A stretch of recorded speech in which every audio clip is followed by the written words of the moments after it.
اعوذ باللہ من الشیطان اللعین الرجیم بسم اللہ الرحمن الرحیم الحمد لأہلہ والصلاة علی اہلہا اما بعد۔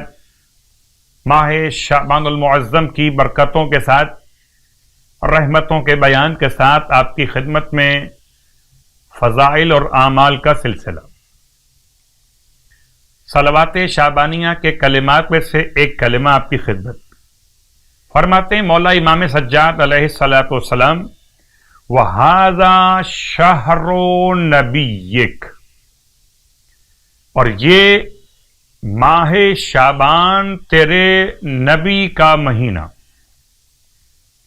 تیرے نبی کون؟ سید رسولک، تیرے تمام رسولوں کے سردار۔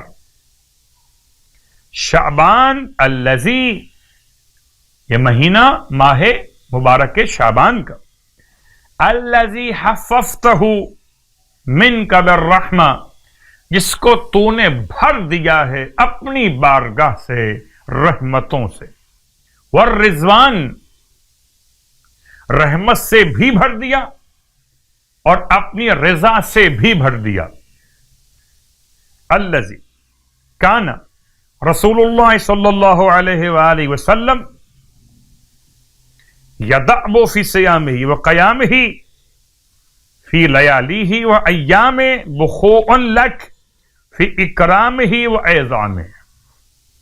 اس پورے مہینے میں تیرے حبیب مسلسل قیام اور صیام کو انجام دیا کرتے تھے ان کے احترام میں۔ ماہ مبارک شعبان میں ہر رات کی نماز کا ثواب آپ کی خدمت مقدس میں۔ 17ویں شب ماہ شعبان معظم کی 2 رکعت نماز اللہ کے حبیب صلی اللہ علیہ وآلہ وسلم نے تعلیم فرمائی کہ جو شخص بھی ماہ